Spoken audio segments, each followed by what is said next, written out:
बोलिए सतगुरुदेव की जय। सत साहेब साधो भाई साहेब बंदगी। साधो भाई, सतगुरु कबीर साहेब, उनकी जो वाणी है, उस वाणी का जो भाव है वो ये दास ब्रह्म प्रकाश आप तक पहुंचाता है इस सतगुरु ज्ञान गंगा चैनल पर। आप लोगों में से बहुत से लोग हमसे जो जुड़ना चाहते हैं वो हमारे वीडियो के डिस्क्रिप्शन में दिए लिंक के माध्यम से व्हाट्सएप ग्रुप से जुड़ सकते हैं। उस व्हाट्सएप ग्रुप में आप सभी को जो नाम दान की प्रथम विधि है, सार नाम की प्रथम विधि की हम बात कर रहे हैं, वो सार नाम की प्रथम विधि आपको मिलेगी। इसके साथ ही साथ फिर आपको दूसरी विधि भी दी जाएगी। सतगुरु कबीर साहेब जो भेद बताते हैं वो भेद भी आपको धीरे धीरे उसमें एक एक विधि के साथ बताया जाएगा। साधो भाई, आप में से बहुत से भगत का प्रश्न आता है कि क्या हम सतलोक जाएंगे?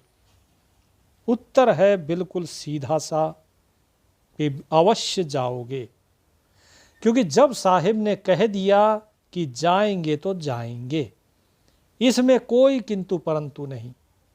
लेकिन साथ ही उन्होंने एक शर्त रखी है।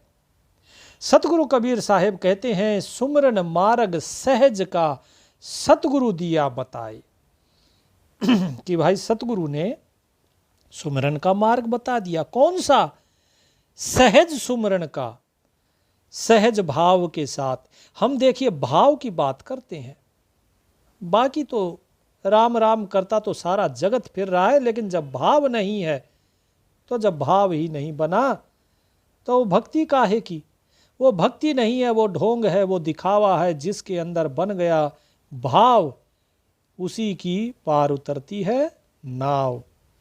तो साधो भाई, इस भाव को समझो, और इसको अगर आपने भाव के साथ सुमरन किया, श्वास श्वास में सुमरन किया नाम को, तो साहिब कहते हैं कि श्वास श्वास जो सुमरता एक दिन मिलसी आए, कि एक दिन जरूर मिल जाओगे उस परमात्मा से। साहिब ने कहा, शर्त क्या रखी? कि श्वास श्वास जो सुमरता। साधो भाई, हम आपको बार बार यही चीज चेताते हैं कि आपको सुमरन करना है। इस दास ने आपको, ब्रह्म प्रकाश ने बहुत बार समझाया कि भाई जाप नहीं। कुछ लोग कहते हैं जी जब जाप किया जाता है तो जब हम बोला जाता है, हम, तो हम की आवाज में सांस बाहर आ जाती है, वो भीतर नहीं जाती। जो सांसें हैं, क्योंकि सुमरन तो सांसों में होना है।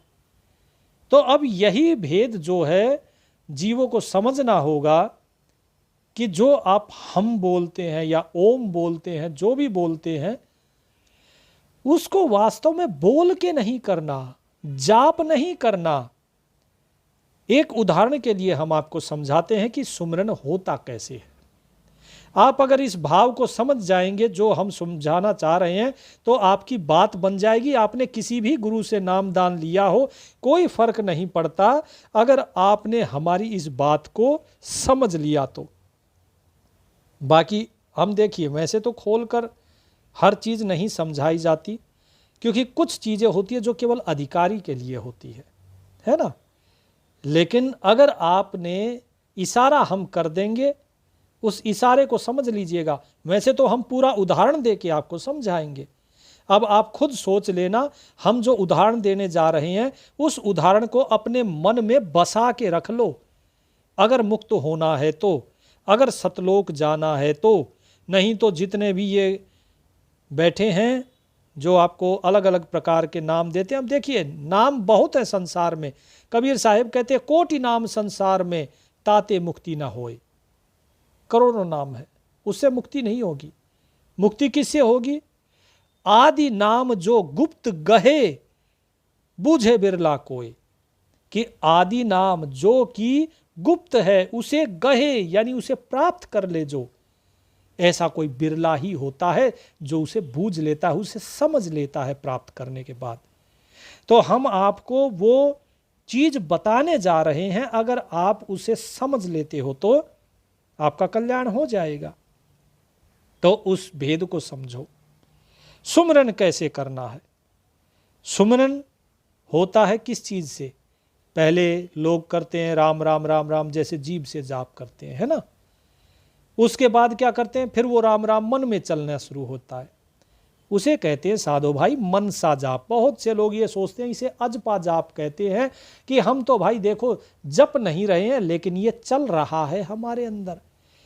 मेरे मालिक, मेरे साधो भाई, इसे केवल मनसा जाप कहते हैं, क्योंकि ये मन के द्वारा है।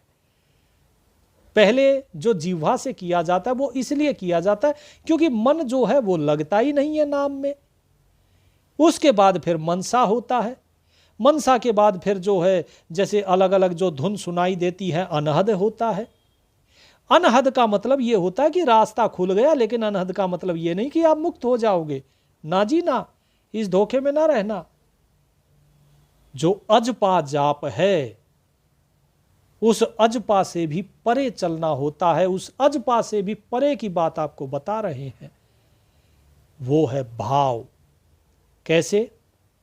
आपका कोई छोटा बच्चा है, आपका छोटा बच्चा खेलने गया, आपका छोटा बच्चा जो खेलने गया हुआ था, बहुत देर हो गई, सूरज ढल गया, वापस नहीं आया। वो चाहे अपने दोस्तों के साथ खेल रहा हो, कहीं बैठ गया हो, बातें कर रहा हो, लेकिन आपके मन में चिंता हो गई, मेरा बच्चा नहीं आया, मेरा बच्चा कहाँ रह गया। आपके मन में चिंता हो गई। आपके मन में अब जो चिंता का भाव पैदा हुआ ना, इस भाव के अंदर जरा सोचिए, क्या आप अपने बच्चे को याद कर रहे हैं? जरूर याद कर रहे हैं, लेकिन कैसे याद कर रहे हैं? उस भाव को समझो, अभी उस छटपटाहट को समझो। उस छटपटाहट में क्या है? उस छटपटाहट में है आपका प्रेम, उस छटपटाहट में है आपकी चिंता, उस छटपटाहट में आपका लगाव। ये जो लगाव कहिए, प्रेम कहिए, चिंता कहिए, जो भी कहिए इसे, लेकिन क्या जैसे मान लो किसी के बच्चे का नाम रोहन है या टिंकू है, तो क्या वो बैठ के ये करेगा टिंकू टिंकू टिंकू टिंकू टिंकू टिंकू? ऐसे तो नहीं बोलेगा। लोग कहेंगे बोले रे पागल है। वो ना ही चिल्लाता फिरेगा मेरा बच्चा नहीं आया, मेरा बच्चा नहीं आया, मेरा बच्चा नहीं आया, ऐसे भी नहीं कहेगा। और ना ही वो अपने बच्चे की शक्ल याद करेगा कि मेरा बच्चा ऐसा, उसका हाथ पैर ऐसा, उसने ये टी शर्ट पहनी, वो ये सब भी याद नहीं करेगा। बल्कि उसके मन में एक चिंता पैदा हो जाएगी, एक भाव पैदा होगा अपने बच्चे के लिए, एक तड़प पैदा होगी। वैसा ही जो भाव है, वैसी ही जो, अब देखिए वो ना उसकी शक्ल याद कर रहा है, लेकिन फिर भी वो उससे कनेक्ट है, उससे जुड़ा हुआ है, वो उसके बारे में सोच रहा है, वो उसका नाम नहीं जप रहा, फिर भी उसके बारे में सोच रहा है। तो आप समझ रहे हैं भेद को? इस तरीके से होता है, इसे कहा जाता है सुमरन। सुमरन यानी कि याद करना। तो उस नाम का सुमरन किया जाता है। और वो नाम क्या है? वो नाम जो सार नाम है, उस सार नाम की एक एक विधि आप लोगों को बताई जाती है। और वो विधि जो है सतगुरु ज्ञान गंगा हमारा जो व्हाट्सएप ग्रुप है, उस पे पहली विधि बताई जाएगी, फिर दूसरी, और उसके बाद अंत में आमने सामने बैठा के फिर तीसरी विधि होती है। पहली दूसरी व्हाट्सएप पे बता दी जाती है। तो साधो भाई, सुमरन करने का तरीका समझ लीजिए। हमने तो आपको बता दिया कि जब आपके मतलब आमने सामने नहीं, जब आप ना तो कुछ जप रहे हैं, ना आप मन से जप रहे हैं, ना जीभ से जप रहे हैं, लेकिन फिर भी आपका दिमाग, आपका दिल वहां लगा हुआ है, उसे कहते हैं याद करना। वो याद होता है। याद हमारे मस्तिष्क में होता है, याद हमारे दिल में होता है, तो उसे याद करना कहा जाता है। तो साहिब कहते हैं कि भाई इस प्रकार से जब आप सुमरन करोगे सहज भाव से, ये छटपटाहट नहीं कि बस कब मिलेगा कब मिलेगा, परमात्मा कब मिलेगा, मिलेगा, इसी जीवन में मिलेगा, लेकिन सहज भाव के द्वारा। कौन सा भाव? सहज भाव। सहज भाव में क्या होता है? सहज भाव में होता है परमात्मा के प्रति संपूर्ण प्रेम और पूर्ण रूप से विश्वास। साहिब क्या कहते हैं? कहें कबीर सुनो भाई साधो, मैं तो हूं विश्वास में, है कि नहीं? तो परमात्मा तो मिलेगा और जरूर मिलेगा। हम तो गारंटी देते हैं भाई इस चीज की कि जरूर मिलेगा। लेकिन साहिब ये भी कहते हैं कि सुमरन मार्ग सहज का सतगुरु दिया बताए, श्वास श्वास जो सुमिरता एक दिन मिल सी आए। एक दिन जरूर मिलेगा, लेकिन जाप से नहीं। क्या कहा?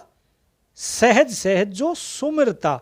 तो इसीलिए साहिब बार बार नाम सुमरन पे जोर देते हैं और कहते हैं मिलेगा, इसी जन्म में मिलेगा और जीते जी मिलेगा, और जिसे जीते जी नहीं मिला उसे नहीं मिलेगा। साहिब कहते हैं साधो भाई जीवत ही करो आशा, मुए मुक्ति कहे गुरु स्वार्थी, झूठा जग विश्वासा। कि भाई जीते जी ही उसकी उम्मीद करो, क्योंकि परमात्मा मिलता है जीते जी। अरे जब मर ही गए तो मरने के बाद क्या प्राप्त कर लोगे? कर्म तो कर नहीं सकते हो।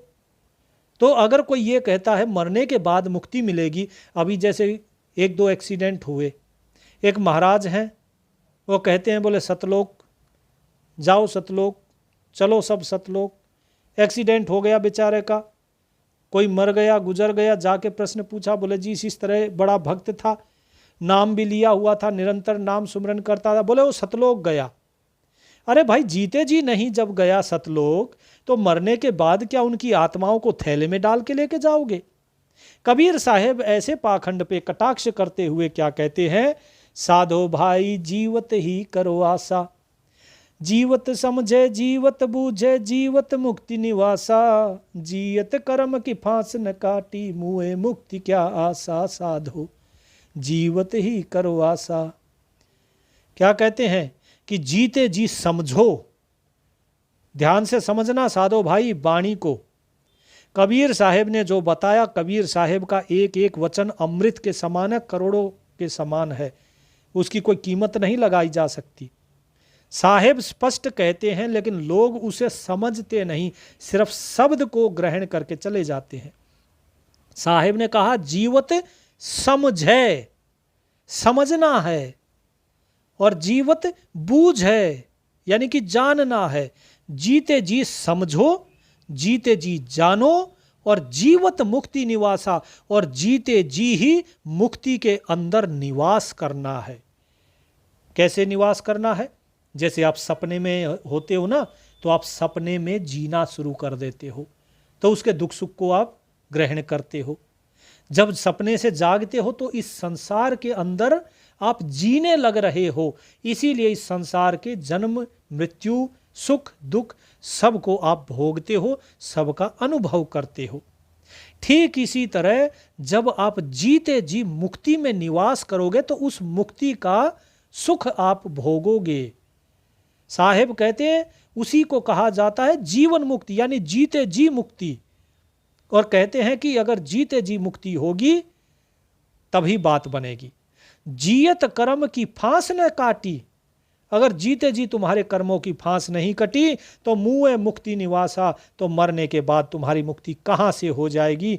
जो व्यक्ति रोड पर जा रहा है और जो व्यक्ति मोटरसाइकिल पे जा रहा है किसी काम के लिए, उसके दिमाग में तो कहीं और जाने की सुध बुध लगी हुई है, ट्रैफिक में इधर उधर चलाने की, गाड़ी को इधर काट के उधर काट के, और जो है आगे ओवरटेक करने की जिसके अंदर धुन लगी हुई है, वो मुक्ति कहाँ प्राप्त करेगा?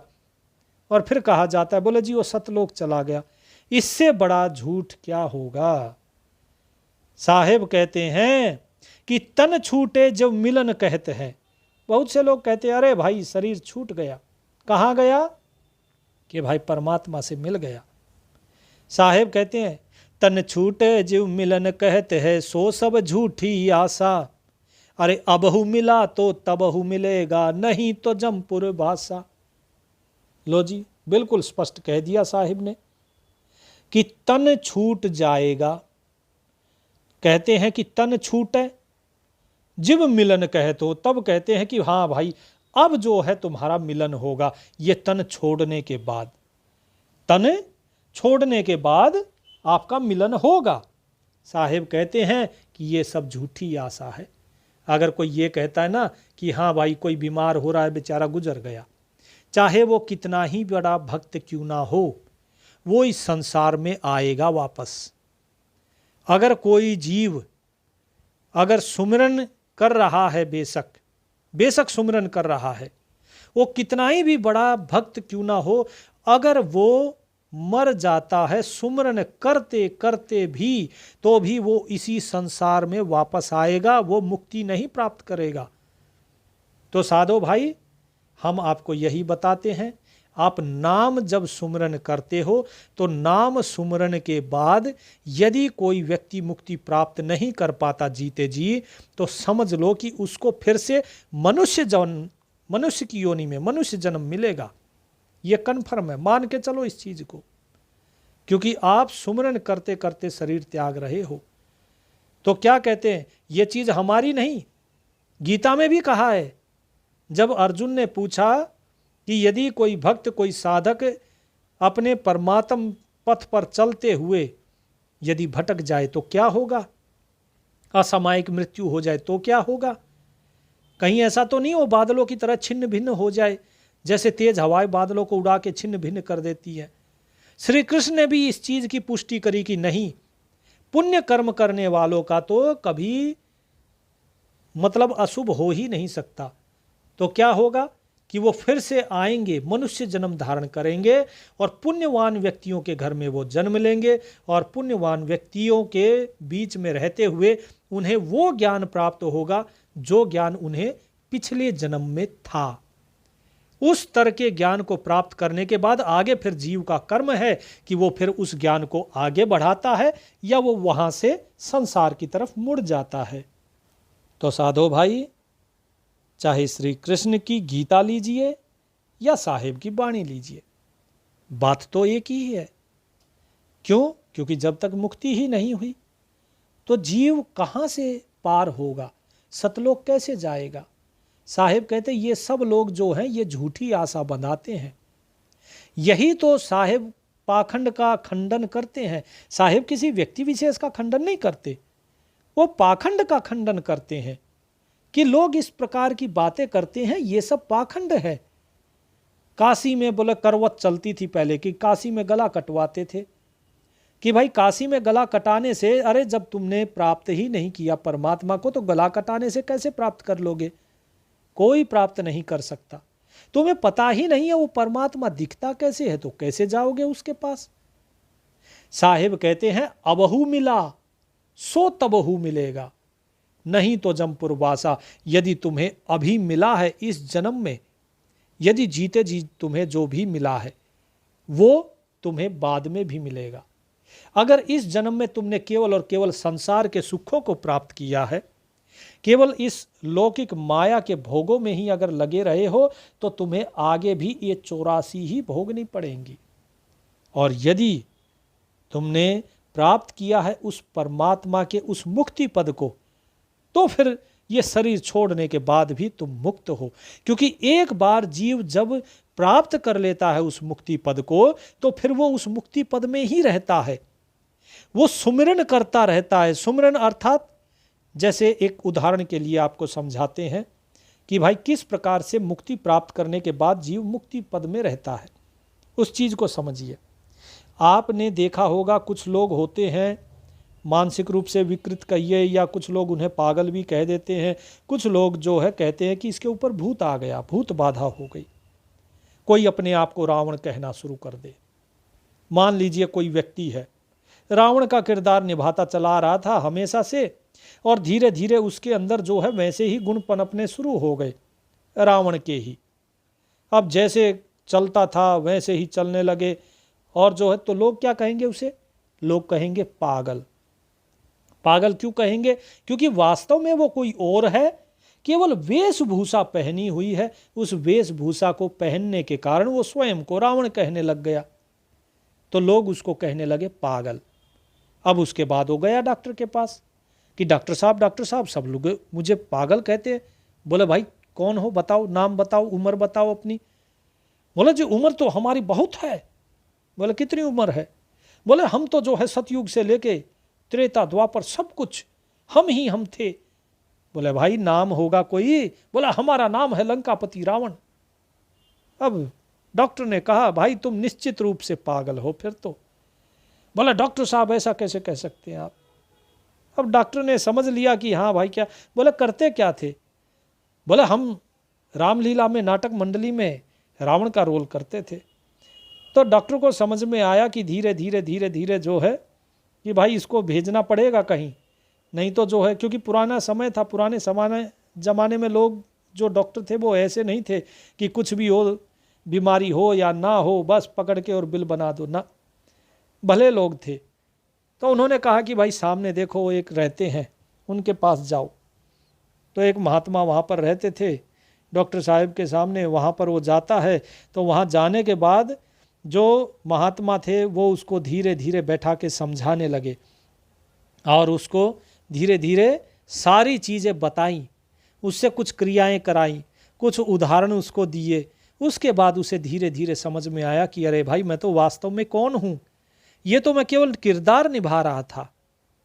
तो साधो भाई कई बार जीव ऐसा होता है कि जो उसका किरदार होता है वो उसे ही अपना लेता है, और यदि वो उसे अपना ले तो ये तो गलत बात है। वो अपने स्वयं को ही भूल जाता है कि मैं कौन हूँ। मल्टीपल पर्सनैलिटी डिसऑर्डर आपने सुना होगा, ये बीमारी कि लोग जो है वो किसी दूसरी पर्सनैलिटी में चले जाते हैं, जिसे कुछ लोग कहते हैं भूत बाधा, कि इस पर तो भूत आ गया। तो जीव भूल जाता है सब कुछ कि भाई मेरे अंदर कोई है भी या नहीं है, क्या है क्या नहीं। उस समय वो कोई और ही व्यक्ति बन जाता है, वो किसी दूसरे जीवन को जीने लग जाता है। जब वो वापस आता है अपने स्वरूप में, अपनी आइडेंटिटी में, अपनी पहचान में, तो उसे पता नहीं होता कि मैं अभी क्या कर रहा था, कहाँ था। तो साधो भाई इसी प्रकार से ये जीव जो है ये अपनी पहचान को भूल जाता है, और जब वास्तव में मुक्ति पद ये प्राप्त करता है तो इसे अपनी पहचान पता लगती है। तो अभी तक जो ये अपने को शरीर समझे हुए था, फिर ये अपने को शरीर समझने की गलती नहीं करता। फिर ये रहता तो इस शरीर में है, लेकिन ध्यान इसका वहीं रहता है कि हाँ मैं असल में तो वो हूँ। वो जो मुक्ति पद में अपने स्वरूप को जब वो जानता है ना, देखता है कि ये मेरा स्वरूप है, वो असल में अपने उस स्वरूप को जानता है कि वो मैं हूँ, और वही मैं केवल ये किरदार निभा रहा हूँ, इस संसार में किरदार निभा रहा हूँ इस शरीर के अंदर बैठ के। वो जी करे तो उस शरीर को त्याग कर भी जा सकता है, और नहीं तो वो शरीर जो है एक दिन वैसे भी छूट जाना है, तो शरीर छूट जाता है। उस शरीर से हुए दुख सुख का वो कभी अनुभव करता ही नहीं, क्योंकि वो जानता है वास्तव में मैं तो हूँ ही नहीं। जिस प्रकार से एक टोकरी है, एक टोकरी के नीचे एक मुर्गी को दबा दो और उसके बाद मारो ऊपर डंडा, टोकरी धीरे धीरे धीरे धीरे करके पूरी टूट जाएगी। क्या मुर्गी को कुछ होता है? कुछ नहीं होता, मुर्गी वैसी की वैसी रहती है। ठीक इसी प्रकार से ये शरीर जो है ये नष्ट हो जाता है, लेकिन इसके अंदर बैठा जो जीवात्मा है, जो मुक्ति पद को प्राप्त कर चुका है, वो इस सारे शरीर के जीर्ण होने से, इसके नाश होने से अप्रभावित रहता है, उस पर कोई प्रभाव नहीं आता।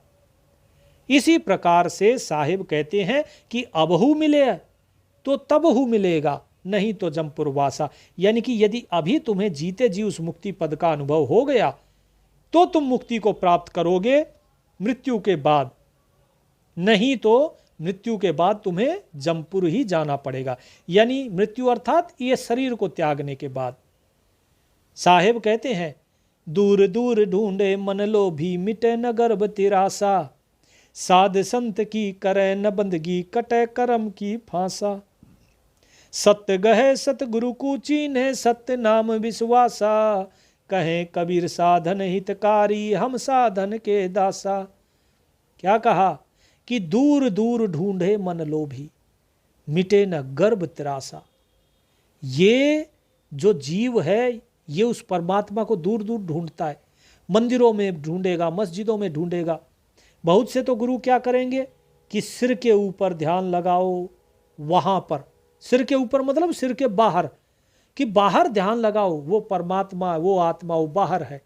बहुत से लोग क्या कहेंगे, नाक से 4 अंगुल बाहर ध्यान लगाओ, नाक से 12 अंगुल बाहर ध्यान लगाओ, वहाँ पर है। साहिब ने बार बार वाणी में कहा है कि भाई मैं तो तुम्हारे अंदर ही हूं, तुम्हारी श्वासों में हूं मैं, सब श्वासन की श्वास में जो वाणी है, मोह को कहा ढूंढे रे बंदे, मैं तो तेरे पास में। सबसे ज्यादा यही शब्द गाया जाता है कबीर साहेब का, और इसी को ही लोग भूले हुए हैं, सिर्फ इसको गा देते हैं, उसके भेद को समझते ही नहीं कभी। तो साहेब क्या कहते हैं कि दूर दूर ढूंढे मन लोभी, मिटे न गर्भ तिरासा। जिस प्रकार हिरण होता है, जो जंगल का हिरण होता है, वो कस्तूरी की महक को सूंघता हुआ दूर दूर ढूंढता रहता है, कहाँ से आ रही है खुशबू। खुशबू तो उसके अंदर से आ रही है, लेकिन वो ढूंढता बाहर है। इसी प्रकार ये मन जो है, ये लोभी मन, ये बाहर ढूंढता है, लेकिन वास्तव में परमात्मा अंदर है। इसीलिए इसकी गर्भ की जो त्रास है, यानी बार बार गर्भ में आना, यानी बार बार जन्म लेना, वो जन्म मृत्यु का जो चक्र है, इसका टूटता नहीं है। साहिब कहते हैं साध संत की करे न बंदगी, कटे कर्म की फांसा। कि भाई साधु संत की तो कभी बंदगी करता नहीं जीव, क्योंकि देखो जो कर्म की फांस है, वो कर्म की फांस केवल सतगुरु काट सकते हैं, संत काट सकते हैं। अब साध संतों की तो सेवा जीव करता नहीं। बोले अरे कौन बैठेगा, साधु आ गया घर पे, बोले हाँ भाई ये क्यों खड़ा है, बोले जी थोड़ा एक रोटी दे देती हूँ। अब पत्नी आएगी 2 रोटी दे के, बोले ठीक है बाबा चलो। अब वो बेचारा खड़ा है, चाहे भगवान खुद साधु के रूप में क्यों ना आ जाए, स्वयं सतगुरु भी आएंगे तो बताइए किस रूप में आएंगे। मान लो साधु के रूप में आ गए, अब क्या कहेंगे, बोले बाबा क्या हुआ, अरे दे तो दी तेरे को 2 रोटी, चल आगे बढ़ जा अब। तो इस प्रकार से बहुत से लोग साधु संतों को आगे कर देते हैं कि चलो भाई दरवाजे पे मत खड़े रहो। साहेब कहते हैं साधु संत की सेवा करनी चाहिए, बंदगी करनी चाहिए, क्योंकि अगर उनकी बंदगी करोगे तो कटे कर्म की फांसा, तुम्हारे कर्मों की फांस कट जाएगी। क्योंकि जो गुप्त भेद है वो तो उन्हीं के पास होता है। वैसे ये बात भी सही है कि आजकल जो है साधु संत हर जगह तो नहीं है, साधु संत बहुत कम बने हुए, बहुत कम है, और अगर कहीं होगा भी तो वो बेचारा गुप्त रहता है, उसको लोग पहचान भी नहीं पाते, क्योंकि वो पारखी नजर नहीं है। क्योंकि पहचान आंखों से नहीं होती साधु भाई, पहचान होती है हृदय से। जब कोई सच्चा साधु संत आपके सामने आता है तो आपका हृदय गवाही देता है, लेकिन वो हृदय तब गवाही देगा जब आपका हृदय शुद्ध होगा। जिसका हृदय अशुद्ध होगा वो शुद्ध सच्चे संत को आगे भगा देता है। साहेब क्या कहते हैं, सत्य गहे सतगुरु को चीन है, सत्य नाम विश्वासा। कि सच्चे को ग्रहण करो, किसको, सत्य को। कभी भी असत्य का साथ नहीं दो, असत्य आचरण नहीं करो, सत्य बोलो, सत्य आचरण करो, सत्य कर्म करो। ठीक है जी। और क्या कहा, सतगुरु को चीन है, और सतगुरु को पहचानो। यदि सतगुरु को नहीं पहचाना तो बात बनेगी नहीं, क्योंकि फिर झूठों के चक्कर में फंस जाओगे। जो लोग डंका पीटते हैं, पोस्टर लगवाते हैं, बड़े बड़े होर्डिंग लगाते हैं, हाँ जी आज यहाँ पर कथा हो रही है, आज यहाँ पे भंडारा है, हम यहाँ पर हैं, यहाँ आ जाओ। ये सब कहाँ से लगा रहे, क्या वो अपनी जेब से खर्च कर रहे हैं? अपनी जेब से खर्च करेंगे तो भाई इतने पोस्ट लगाने में उनका तो पूरा घर बार बिक जाएगा। जनता का पैसा और अपने लिए वे काम में लाते हैं, अपना प्रचार करते हैं। तो साहेब कहते हैं कि सतगुरु को चीनो, सतगुरु को ढूंढो। साहेब कहते हैं कि सतगुरु वो नहीं है जिसे तुम सोचते हो। जीव किसको सोचता है, सतगुरु। साहेब कहते हैं कि फूटी आंख विवेक की, लखे न संत असंत, जाके संग 10-20 हैं ताका नाम महंत। कि भाई जीव की आंखें फूट गई, किसकी, विवेक की, क्योंकि वो विवेक का इस्तेमाल नहीं करता है। वो ये देखता है जिसके पीछे भीड़ ज्यादा है, बोले वही सबसे बड़ा महंत है। भीड़ किसके पास होती है, कलयुग है, तो जाहिर सी बात है कि कलयुग में तो काल का ही प्रभाव रहेगा, तो जो काल के दूत हैं उनके पास उतनी ही बड़ी भीड़ होगी। तो इसीलिए साहेब कहते हैं संत गुप्त रहता है। तो इसीलिए जो आम जन है उनको संतों की पहचान नहीं होती, कबीर साहब ने तो पूरी काशी में ज्ञान दिया, लेकिन उसके बाद भी क्या सभी को पहचान हो गई? नहीं पहचान हुई।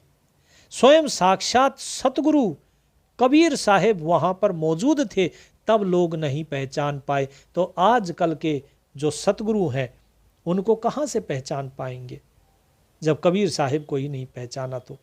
और फिर क्या कहते हैं कि सतगुरु को अगर पहचान लो तो वो जो नाम देंगे उस सत्य नाम पर विश्वास रखो।